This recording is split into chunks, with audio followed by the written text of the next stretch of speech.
I never planned to notice her. Not really. She was just there, part of the edges of my days, my neighbor, my friend's mom, the kind of presence you nod to but don't think too much about. But then one evening, it was just the two of us, and something in the air shifted. It started small, like most things do. We'd gone over to her apartment after class, me and her son, Mark. He wanted to borrow a charger he'd left behind. She was sitting at the small kitchen table, papers spread out, glasses low on her nose. She looked up when we came in.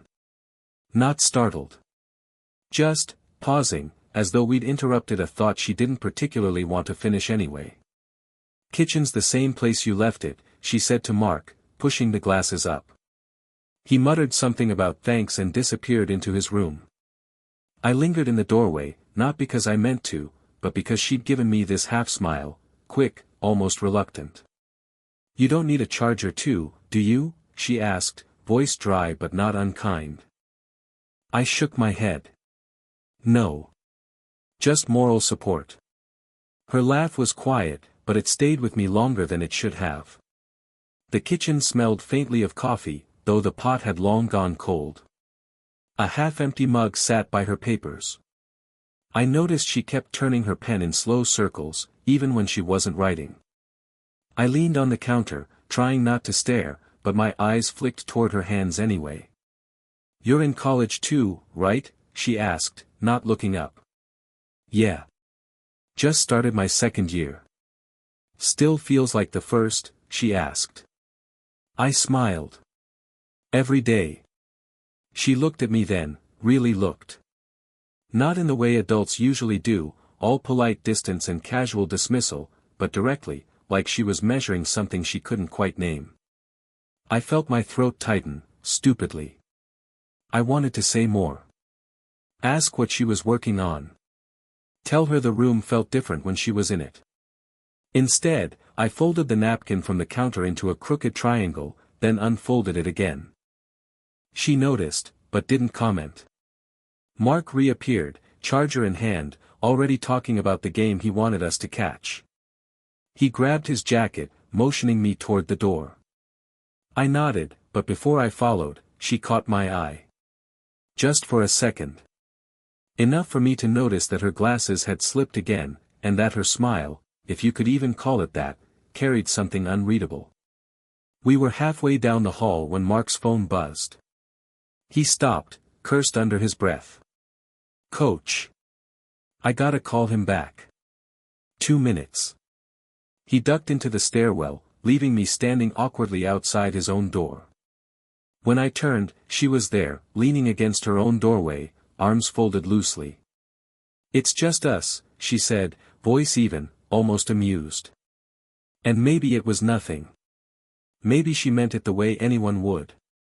But I heard it differently. My chest felt too tight, and I didn't know whether to laugh, or step closer, or pretend I hadn't heard anything at all.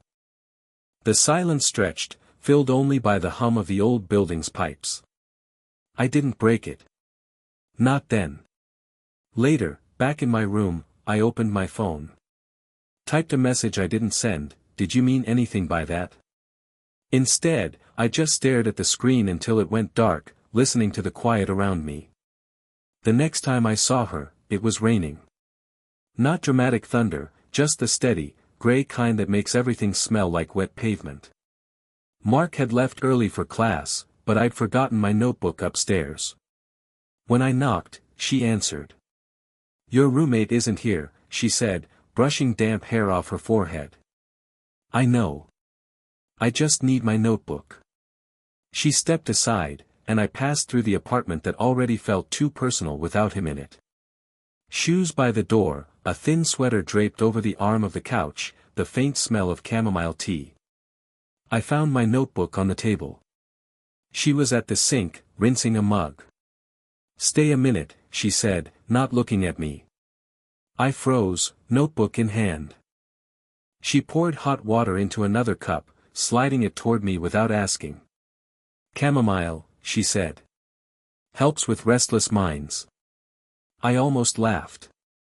"You think I have one?" Her eyes flicked up, steady. You fold napkins when you don't know what to say. That's not rest. I sat down because it felt wrong not to. The steam curled between us. She took a sip, then set her mug down carefully, like it mattered how it landed. My husband used to drink this every night, she said, voice even but softer. Said it kept his thoughts from running. Didn't work, but he liked the ritual. I didn't know what to say. I hadn't realized she was divorced, or maybe widowed. I felt a sudden ache, not for the story itself, but for the way she told it, like the words had waited too long for air. I wanted to ask, what happened? Instead, I asked, do you still drink it for the ritual, or because it works? She tilted her head, almost smiling. Because I can. The rain tapped harder against the window. My hands were warm around the mug, but I didn't drink. I kept imagining Mark walking in, seeing us like this, two people who had no reason to share tea in a quiet kitchen. You know this isn't, I started, then stopped. Isn't what? She asked, not challenging, just curious. I shook my head, pretending to sip. Forget it. The silence was heavier this time, not uncomfortable but charged, like the pause before a question you're not sure you should ask. She reached for the sugar jar, then pushed it toward me though I hadn't asked. Her hand brushed mine, barely, but the warmth stayed longer than it should have. She didn't pull back quickly. Just left it there a second too long. Then, like nothing happened, she stood, gathering the mugs. Notebook retrieved. Tea consumed. Mission accomplished, she said lightly. But when she turned toward the sink, I saw it, the smallest pause, her shoulders drawn just slightly in. As if she knew exactly what that brief touch had done, and wasn't ready to admit it either. The days after the tea stayed with me longer than I wanted to admit. Every time I walked past her door, I caught myself listening, too long, for sounds inside. A kettle, a chair scraping. Nothing unusual, just the sort of ordinary noises that suddenly mattered. Then one evening, I stopped by with Mark to return a borrowed textbook. He went in first, already talking, and I followed, carrying the book under my arm. She was in the living room, curled on the couch with a blanket, reading glasses sliding down again. She looked up, surprised. Not unwelcome, just caught off guard. Her eyes shifted quickly to her son. You're late. Coach kept us, Mark muttered, tossing his bag down. We're starving. Do we have anything? She stood, brushing the blanket aside. You're both old enough to figure that out. But her gaze flicked to me, almost apologetic, before she disappeared into the kitchen. Mark wandered to his room, door shutting halfway. I lingered. She was at the counter, slicing bread. Too focused. Knife steady, movements deliberate. I stepped closer. You don't have to, I know. She didn't look at me. Habit.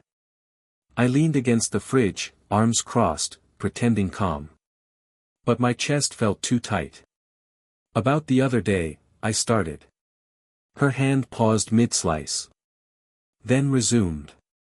Nothing to talk about. The words landed heavier than they should have. I almost laughed, but it came out wrong, like air caught in my throat. You pulled back, I said quietly. This time she looked at me. Just a beat. Then her eyes dropped again. Because you're not the one who pays for mistakes here. The knife stopped. Silence filled the kitchen. I realized my hands were clenched against my arms. Before I could answer, the door creaked. Mark again, half in, half out. You guys making something? Bread, she said smoothly, turning her back to me, already sliding slices into the toaster. He nodded, distracted, and left again. The door shut. The silence was sharper now, edged with what we didn't say. I moved a little closer, close enough to notice the faint scent of chamomile still clinging to her sweater. My hand twitched, wanting to reach, to brush against hers on the counter. I didn't. You shouldn't, she whispered, not finishing. Shouldn't what? My voice was lower than I meant. Her eyes finally met mine. Not steady, restless, darting, but still holding. I thought, for half a second, that she might close the gap herself. The toaster popped. She flinched, stepping back. "Bread's ready," she said, tone brisk, almost too bright. I stayed where I was, staring at the untouched slices. My chest still felt tight, like I'd almost stepped through a door that locked behind you once it shut. And I wasn't sure if she'd just saved us, or stopped us. Mark had texted that he'd be late, practice ran over, he was grabbing food with teammates. I was already halfway up the stairwell when the message came through. I could have turned back. I should have. Instead, I kept climbing. Her door was cracked open, air drifting out warm and faintly herbal. I knocked anyway. She answered with a sweater draped loosely around her, hair tied back like she hadn't meant to see anyone. "Oh. It's you." "I didn't know, Mark's not," I started. She opened the door wider. "He's not here. You want to wait?" I nodded, though I wasn't sure if I wanted to. We ended up outside, walking the block in the fading light. The rain had dried, leaving the pavement darker, reflecting the street lamps. She carried a thermos in one hand, sipping occasionally, offering it once without looking at me. I took it, the warmth bleeding through the metal into my fingers, too aware of the exchange. "He talks about you, you know," she said after a while. "Mark?" She nodded. "Says you're the one who keeps him out of trouble. I'm not sure if that means you're responsible, or if you're just better at not getting caught." I smiled, but it felt uneven. Maybe both. We stopped at a bench under a half-dead tree. She sat, pulling her sweater tighter. I sat too, careful to leave a gap that didn't feel natural. The thermos sat between us like neutral ground. "I used to think," she said slowly, "that at my age, you stop getting surprised. People settle. They become predictable. But lately," she trailed off, shaking her head as if she'd already said too much.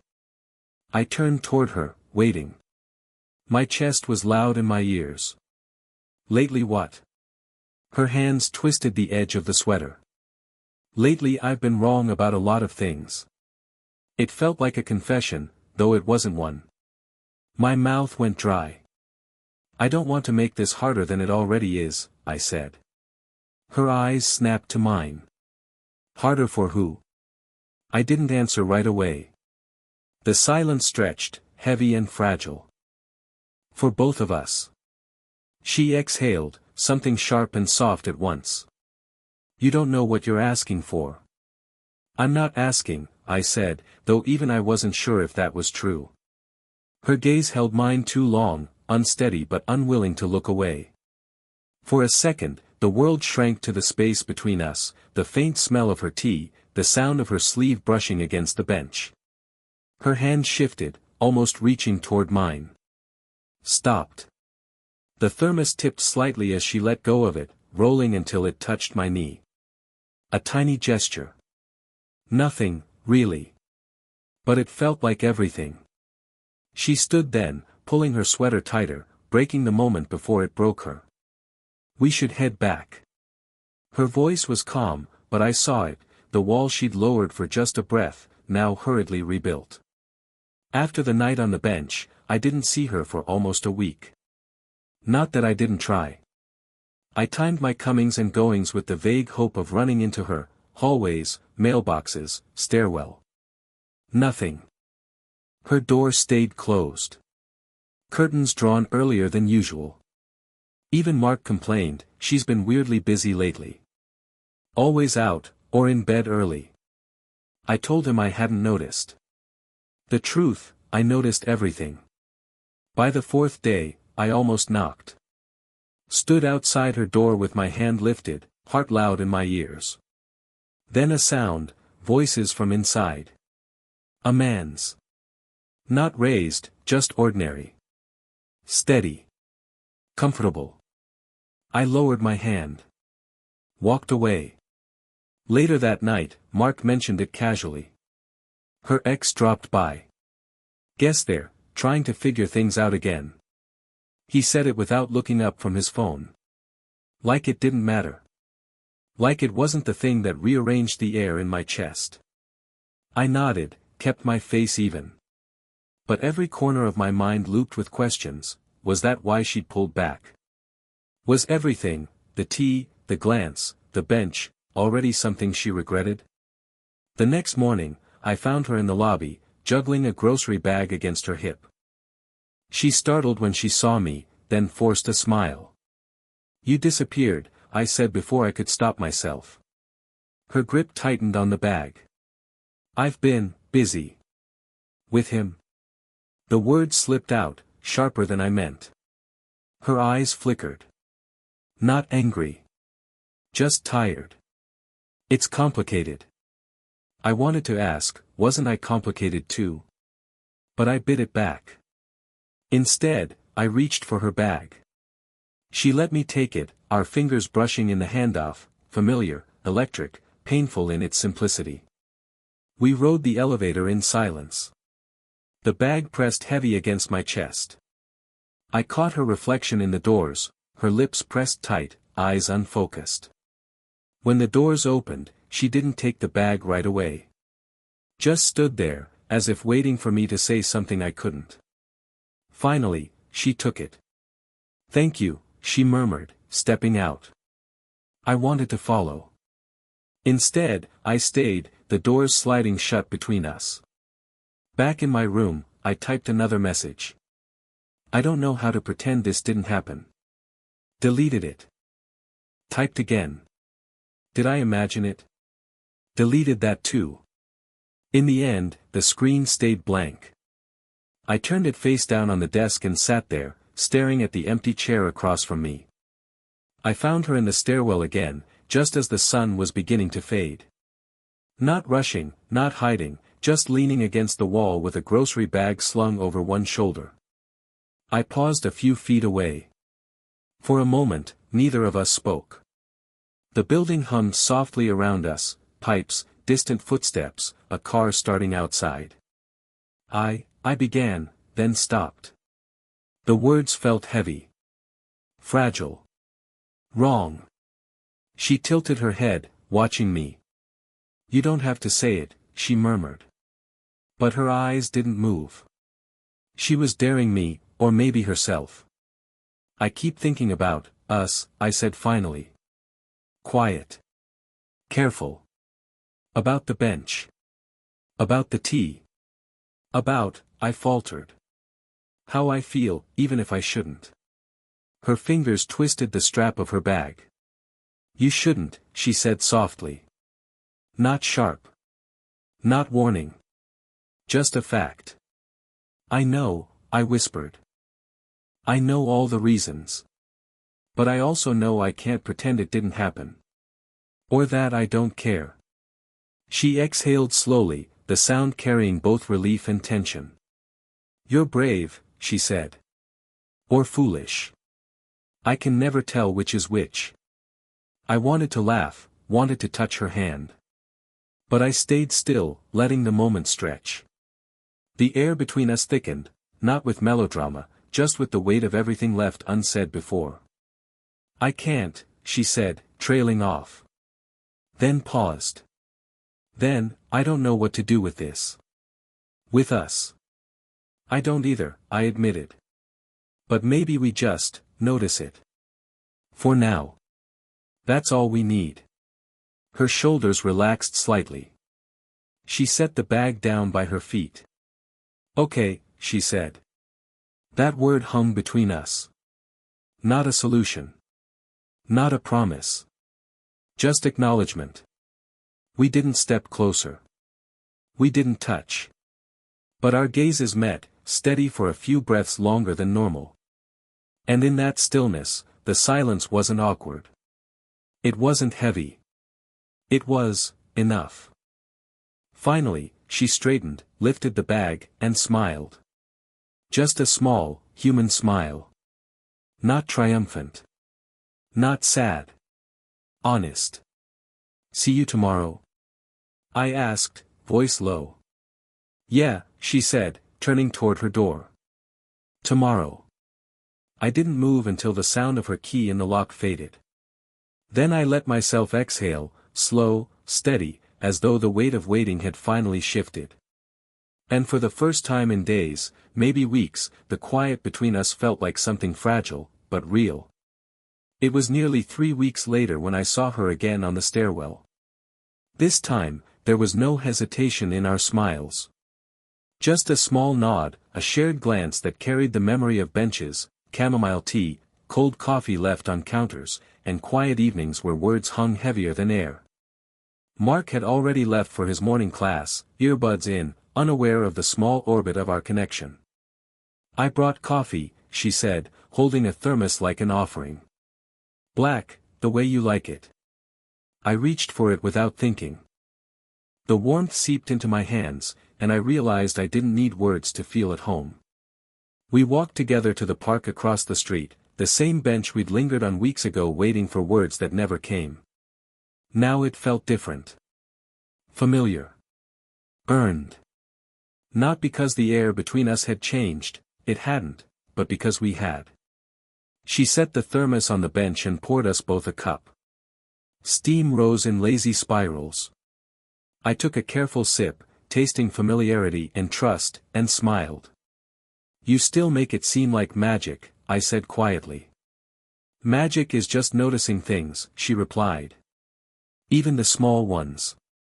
The ones no one else sees. I folded my napkin, still crooked, still imperfect, and watched her stir sugar into her cup. The movement was slow, deliberate. Somehow, it felt like a rhythm we'd learned together. We didn't rush to fill silences. We let them settle around us, light as autumn air. Sometimes our knees brushed, sometimes our eyes met and lingered longer than strictly necessary. And sometimes, we didn't look at all, letting the world carry on while our own quietly shifted. When she stood to leave, she didn't reach for my hand. Didn't need to. The thermos, the bench, the morning light, they said it all. See you tomorrow? I asked, the question soft, casual. Tomorrow, she said, with that same small, human smile. I lingered on the bench a moment longer, sipping my coffee. The steam fogged my glasses. I could almost see the faint outline of all our mornings, afternoons, evenings, the pauses, the almosts, the silent acknowledgements. And in that quiet, I understood something simple. It wasn't grand declarations or dramatic moments that defined us.